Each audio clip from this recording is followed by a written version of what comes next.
Bonjour Jérôme Clément. Bonjour. Vous êtes le président de la Fondation Alliance Française depuis juin dernier. C'est considérable, les alliances françaises à travers le monde. C'est un demi-million d'étudiants qui sont formés à la langue française et c'est sur toute la planète.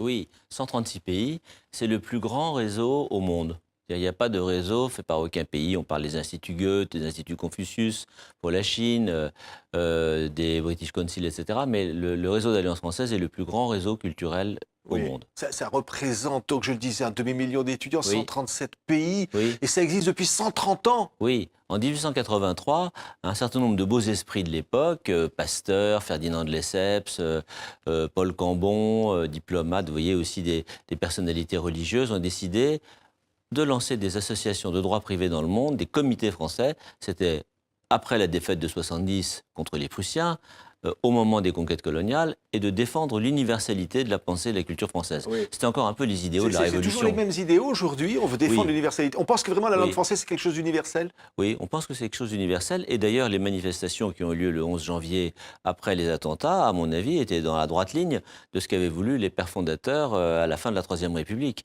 Parce que tous les gens qui se baladaient avec leurs crayons ou qui disaient, comme c'était inscrit sur la colonne Place de la République, « Je pense donc je suis », c'était pour dire qu'ils voulaient défendre la liberté d'expression et défendre la culture française dans le monde. C'est ça, Donc la langue française, c'est la liberté d'expression, Oui. c'est des valeurs, c'est quoi? C'est des valeurs, c'est des valeurs d'humanisme, c'est des valeurs de tolérance, c'est des valeurs de curiosité, d'ouverture au monde.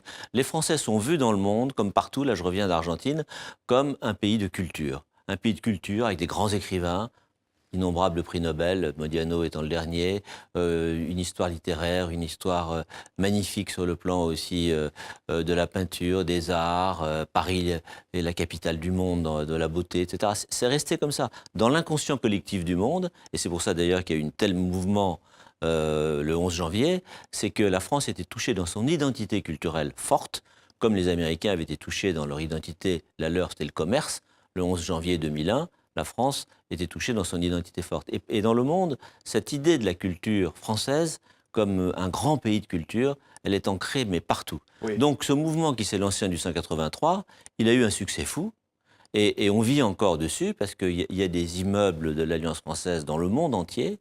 On a, comme vous l'avez dit, 136 pays, 850 alliances.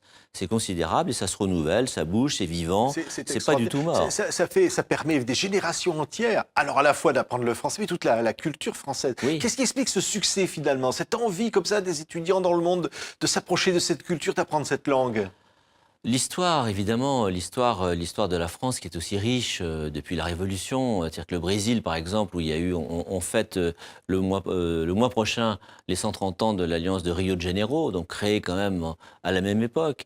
Le Brésil s'est construit sur l'idée de la Révolution française, sur l'idée du positivisme d'Auguste Comte et des choses comme ça. Et donc peu à peu, au fur et à mesure des années, ça s'est agrégé autour de ça. Et c'est resté comme ça. Alors aujourd'hui, évidemment, on peut me dire, ah oui, mais d'accord, mais ça c'était autrefois, c'est plus Oui. comme ça maintenant. C'est vrai que les motivations professionnelles ne sont pas les mêmes, mais qu'on parle beaucoup plus l'anglais que le français aujourd'hui. Surtout dans les affaires, par exemple, Oui, dans le c'est langage vrai. du commerce. C'est vrai, mais il y a plusieurs motivations. D'abord, il y a beaucoup de pays. D'abord, il y a l'Afrique francophone, qui est très importante. Et il y a beaucoup de Chinois, par exemple, qui apprennent le français pour aller en Afrique. Et il y a le Québec aussi, qui est une terre d'immigration et dans lequel on apprend beaucoup le français. Il y a toutes les entreprises françaises, les grandes entreprises qui sont un peu partout et parler français est utile. Et puis, il y a ceux qui l'apprennent pour le plaisir. Oui. Pour le plaisir de parler notre langue, de lire notre langue. Je vois encore une fois en Argentine, il y a des cercles français, il y a des bibliothèques françaises, parce que, je sais pas, c'est une langue qui Oui. compte. C'est un peu la langue de l'élite, c'est vrai ça, encore aujourd'hui on dit... Oui, pas seulement de l'élite bien sûr, parce que beaucoup de gens très cultivés dans les familles, dans les grandes familles de partout dans le monde, on parlait français, on ne parlait que français, même dans beaucoup de pays, dans beaucoup de milieux très cultivés. Mais les étudiants apprennent aussi beaucoup le français aujourd'hui parce que ils en ont besoin professionnellement, encore une fois, et puis parce que dans leur famille, c'est la tradition, et puis parce qu'il y en a aussi beaucoup qui ne veulent pas parler que l'anglais. Oui. Donc la question de la diversité, elle compte aussi beaucoup. C'est-à-dire vous prenez cette diversité aussi. Oui. On n'est pas dans un corporatisme où Non. on dit le français d'abord, Oui. et puis Non. évidemment la langue française est plus forte que les autres, ou meilleure, plus importante. Non, Ça, je crois que c'est un argument dépassé. Il faut dire, on refuse la pensée unique. La pensée unique, c'est la pensée américaine. Donc, il faut aujourd'hui diversifier. Et le français fait partie des grands groupes linguistiques mondiaux, comme l'espagnol, comme aussi, pour d'autres raisons, le mandarin en Chine, qui compte, quoi. Et l'enjeu qui est le mien aujourd'hui, c'est de faire en sorte que dans les 20 prochaines années, le français, la culture française reste parmi les grandes cultures du monde. Vous constatez quoi, Jérôme Clément? Ça diminue, ça augmente, il y a une plus forte intensité de demande? Alors évidemment, ça dépend des régions. Il y a des régions où ça diminue, il y a des régions où ça augmente. D'ailleurs, c'est assez surprenant. On est parfois surpris qu'en Moldavie, que dans les pays du Golfe, par exemple, aussi dans Abu Dhabi, dans tous ces coins-là, ça augmente beaucoup. Et puis il y a des régions où ça diminue parce que le français a plus le statut qu'il avait autrefois. Il est moins enseigné dans les écoles, etc. Donc ça diminue. Mais globalement, c'est stable. C'est-à-dire on a à peu près, le nombre d'alliances est à peu près resté le même. Et je pense qu'on va croître à cause de la démographie. Jérôme Clément, les grands enjeux de l'avenir, c'est qu'il y ait de plus en plus de monde. C'est quoi les enjeux? L'enjeu, c'est que dans la mondialisation et dans la globalisation du monde, le français et la culture française restent une des principales au monde. Voilà, c'est ça l'enjeu. Alors, c'est un gros enjeu parce qu'il dépend de nous tous, quoi. Il ne dépend pas seulement des alliances françaises, il dépend des entreprises, il dépend de l'économie, il dépend de la politique.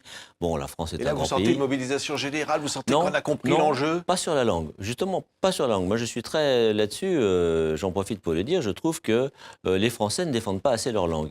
Elle est plus défendue parfois ailleurs qu'en France. C'est quand même un paradoxe. Donc, il y a un effort à faire. Il y a une prise de conscience à faire que dans cette communauté, on est à l'ère des communautés. Internet, c'est des communautés. À l'heure des communautés, la communauté francophone est un atout majeur pour nous. Et il faut absolument l'utiliser, en particulier en Afrique, qui est un enjeu considérable pour C'est quoi? C'est un enjeu économique? C'est pour faire des ambassadeurs de la France? C'est pour défendre les intérêts de la France? Ça va au-delà? Quand on parle la langue d'un pays, on travaille plutôt avec les entreprises de ce pays parce qu'il y a une espèce d'accoutumance. Il y a l'enjeu du tourisme aussi qui est très important, qui est beaucoup soutenu par Laurent Fabius parce qu'il y a énormément de flux touristiques aussi à avoir vers notre pays. Et les Français, beaucoup d'étrangers apprennent le français parce qu'ils veulent venir en France. Donc il y a cet enjeu-là. Il y a l'enjeu politique, évidemment, parce que la France est un siège de Conseil de sécurité. Il y a des majorités qui se rallient autour d'elle parce qu'ils se sentent de la famille, en gros. Il y a des enjeux évidemment culturels et qui sont ceux de la laïcité et qui, à l'heure où on est tellement préoccupé par les affrontements religieux, l'enjeu de la laïcité est une valeur, quoi, est une valeur d'humanisme et de tolérance. Donc c'est tout ça qui est en cause. Merci beaucoup, Jérôme Clément. Le président de la Fondation des Alliances françaises avait été notre invité. Évidemment, TV5 Monde qui soutient et apprend le français à travers le monde est aussi un outil pédagogique. Majeur. Merci beaucoup, Jérôme Clément. Merci.